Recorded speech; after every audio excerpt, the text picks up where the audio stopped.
Правни се моментите, јас зборував на минатата седница на Советот, кога се бираше новиот, всушност кога настана смената на концесионерот, ако ја прекиневме во таа фаза постапката, тогаш ќе го изложивме градот на сериозен ризик на тужби за надоместна штета од двете фирми во таа постапка. И заради тоа беше и таква одлуката на Советот или побарано Советот да донесе таков тип на одлука.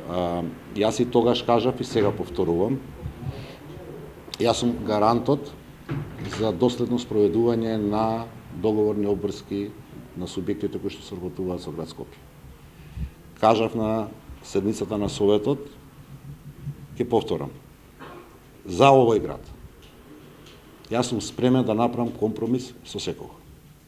Но, со овој град нема да правам компромиси со никого.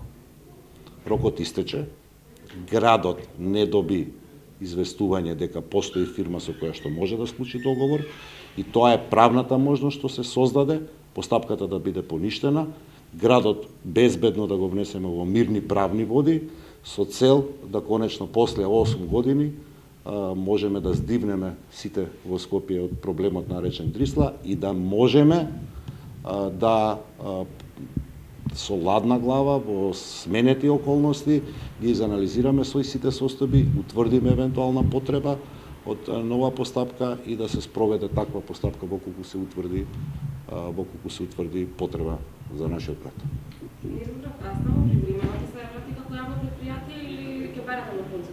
Не, значи, мислам дека бев доста дециден околу таа прашање.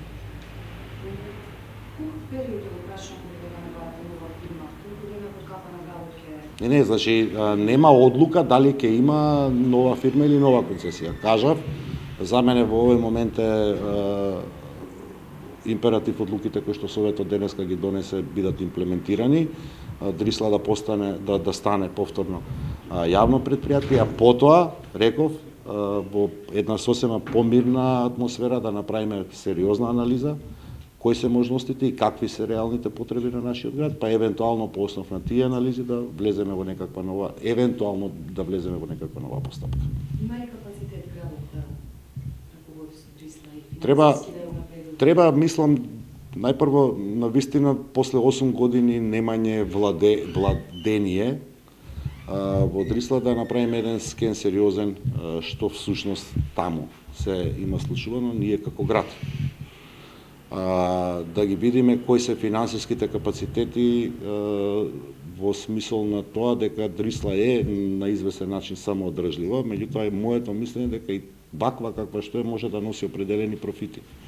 Од кога ќе направиме анализа на тие моменти, на тие состојби, тогаш можеме да видиме дали градот со своји лични вложувања како град може да го напреди тој процес и тој систем или ќе ни биде потребна помош од приватен партнер.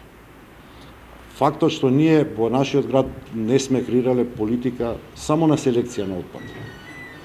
До сега, очекувам дека веќе од есенва ќе започнеме со првите таков тип на чекори, значи дека ние губиме како град 120.000 евра месечно. Само од проста селекција на отпад.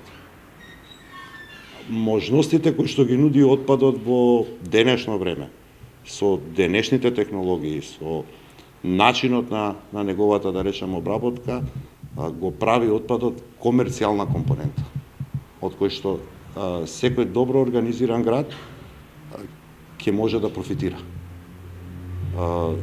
Скопје лека по лека станува добро организиран град и тоа мислам дека можете да го забележите веќе и во работењето на градот, начинот на кој што функционираме, повисоките стандарди кои што ги бараме и таквите стандарди ги примениме и во Дрисла.